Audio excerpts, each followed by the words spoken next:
नमस्कार दोस्तों। आज अपना नेक्स्ट टॉपिक रहेगा राजस्थान राज्य महिला आयोग। बहुत ही शानदार टॉपिक है और मात्र 4 ऐसे पॉइंट मैंने नोट किए हैं इससे, जहाँ से आपका क्वेश्चन पूरे बनने के चांसेस रहेंगे।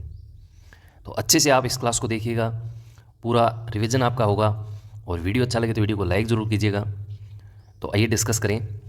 सबसे पहले देखिए, राजस्थान राज्य महिला आयोग जो है वो एक स्वायत्त शासी या वैधानिक संस्था है। इसका कोई संविधान में उल्लेख नहीं है।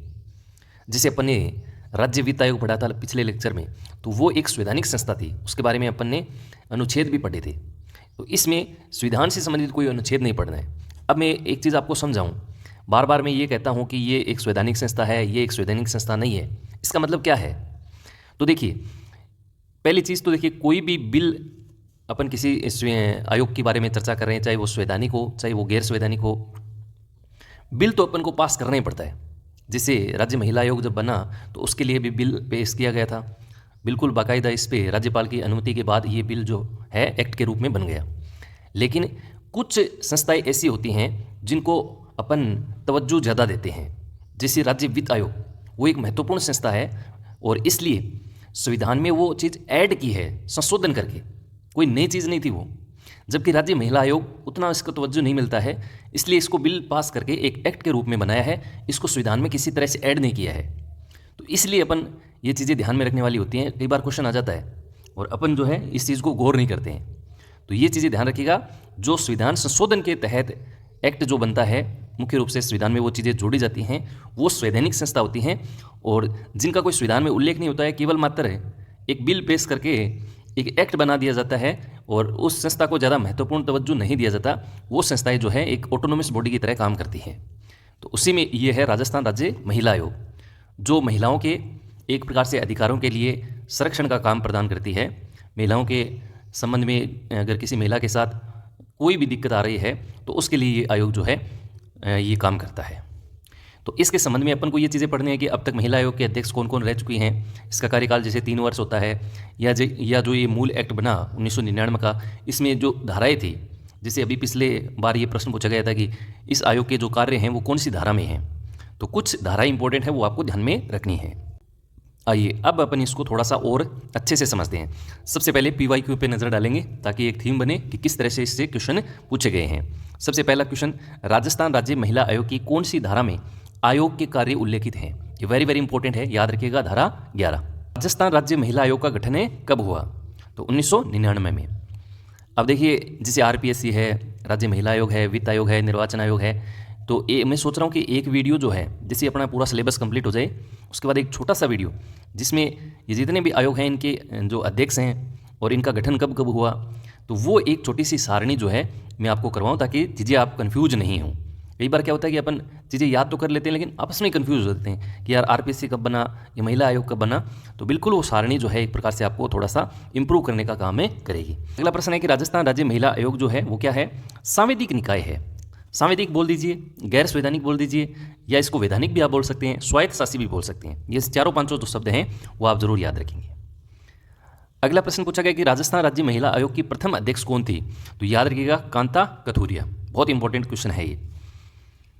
अब अपन पहले पॉइंट पे चलते हैं, जिसमें एक क्वेश्चन आपका पूरा बनने के चांसेस हैं। राजस्थान राज्य महिला आयोग, सबसे पहली चीज़ गैर संवैधानिक, इसको मैं बोलूँगा सांवैधिक निकाय भी बोल सकता हूँ, सलाहकारी भी बोल सकता हूँ, क्योंकि ये सलाहकारी मतलब सरकार को जो है वो सलाह के रूप में काम करती है, परामर्श के रूप में काम करती है। एक इसमें ये भी लिख लेना, स्वायत्त शासी। स्वायत्त शासी सरकार के लिए ये चीज़ जो है वो बाध्यकारी नहीं है। महिलाओं के साथ यौन उत्पीड़न के मामले हैं या अन्य कोई मामले हैं, तो ये जो आयोग है वो बिल्कुल उस पर काम करेगी, लेकिन सरकार के लिए वो चीज़ जो है वो बाध्यकारी नहीं है। तो ये चीज़ ध्यान रखेंगे। दूसरा देखिए, इसका गठन जो है वो हुआ था 15 मई 1999 को, याद रहेगा। और इसका हेडक्वार्टर है जयपुर के अंदर।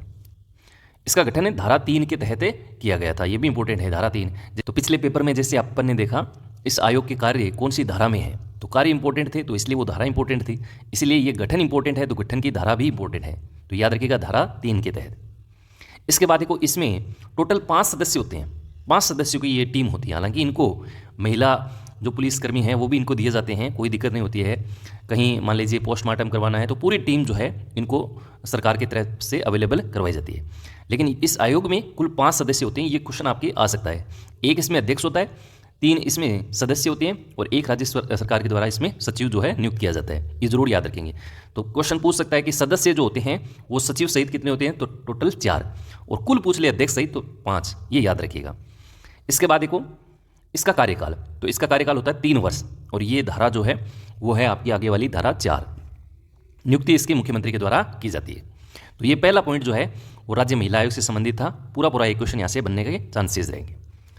दूसरा देखिए, दूसरा क्वेश्चन इसके अध्यक्ष को लेकर बन सकता है कि वर्तमान अध्यक्ष कौन है, पहले अध्यक्ष कौन थे, या फिर जैसे ये संख्या कमी है, अब तक 8 ही अध्यक्ष बने हैं, तो ऐसे क्वेश्चन आ जाता है कि इनमें से आज तक कौन राज्य महिला आयोग का अध्यक्ष नहीं रहा है।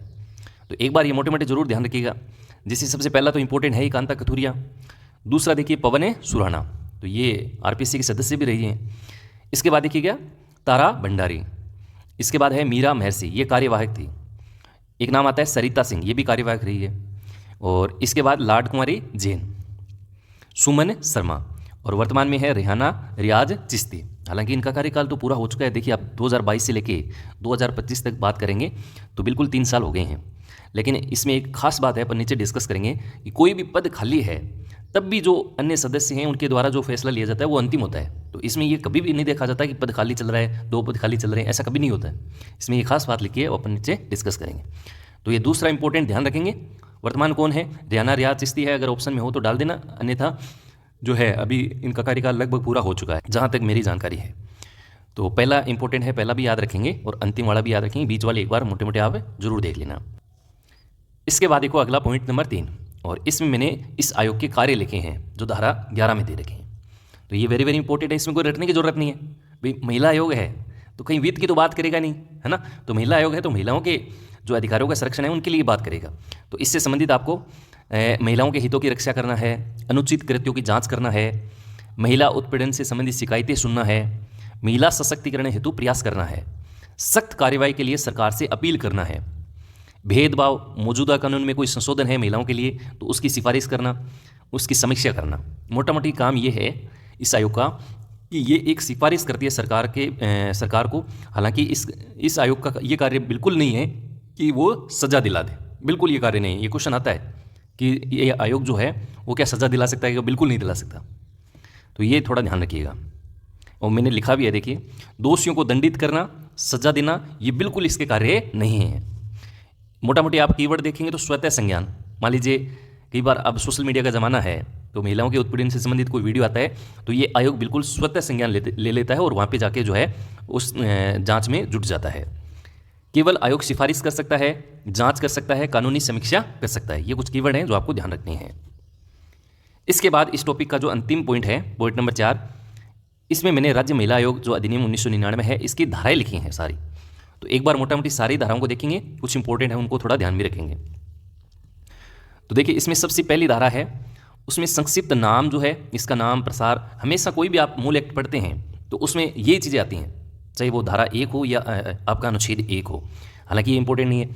दूसरे में परिभाषाएं दी हुई है, ये भी आपके लिए इंपॉर्टेंट नहीं है। तीसरा इंपॉर्टेंट है, इसमें इसका गठन अपने ऊपर देखा 1999 में, और इसकी संरचना तो 1 + 4, सचिव सहित सदस्य संख्या कितनी है, 4 है, टोटल 5 है। तो ये आपसे पूछा जा सकता है, इसको मैं थोड़ा हाईलाइट कर देता हूँ। धारा 3 इंपॉर्टेंट है। इसके बाद देखिए नोट लगा के मैंने लिखा है कि 4 सदस्यों में एक महिला SC या ST की और एक महिला OBC की होनी चाहिए, कोई दिक्कत नहीं है। इसके बाद अगला देखो धारा 4, ये भी थोड़ी बहुत इंपॉर्टेंट है क्योंकि इसमें सेवा शर्तें, वेतन और एक इसमें आप लिख लेंगे कार्यकाल। कार्यकाल कितना होता है, 3 वर्ष। तो ये कौन सी धारा है, धारा 4। इसके बाद देखो अगला है धारा 5, इसमें इसकी गणपूर्ति, जिससे बैठक बुलाई जाती है तो इसकी गणपूर्ति में अध्यक्ष सहित 3 यदि सदस्य हैं तो इसका जो गणपूर्ति है वो पूरी मानी जाती है। 3 के अलावा कम है तो वो गणपूर्ति जो है वो फिर अमान्य है। तो ये थोड़ा ध्यान रख लीजिएगा, अध्यक्ष सहित गणपूर्ति के लिए 3 सदस्य होने आवश्यक हैं, अध्यक्ष सहित। इसके बाद अगला धारा 6, बैठक। तो बैठक के बारे में ये कहा जाता है कि 2 महीने में कम से कम एक बार जो है इस आयोग की बैठक होगी। हालांकि कई बार कुछ मामले ऐसे होते हैं तो बहुत ज़रूरी बैठक होती है तो ये आयोग आपस में डिस्कस करके जो है बैठक बुला सकता है, लेकिन साधारणतः जो है 2 महीने में एक बार इसकी बैठक अवश्य होती है।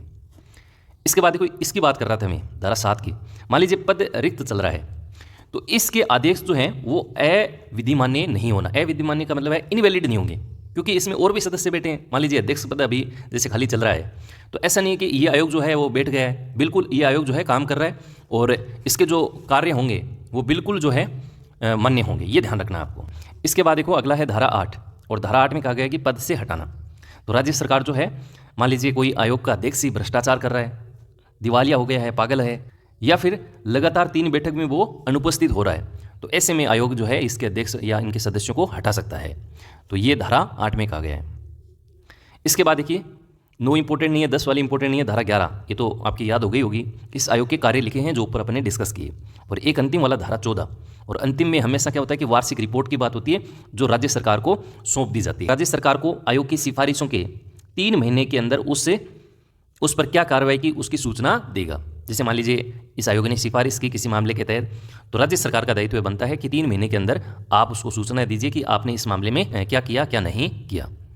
तो ये एक छोटा सा टॉपिक था राजस्थान राज्य महिला आयोग। मेरे ख्याल से आपको बहुत अच्छे ढंग से समझ आया होगा। फिर भी कोई डाउट रहा है तो उसके लिए आप कमेंट जरूर कीजिएगा, और वीडियो अच्छा लगे तो वीडियो को लाइक जरूर कीजिएगा। फिर एक नई चर्चा के साथ, नए टॉपिक के साथ दोबारा आपसे मिलेंगे। तब तक के लिए नमस्कार, जय हिंद, जय भारत।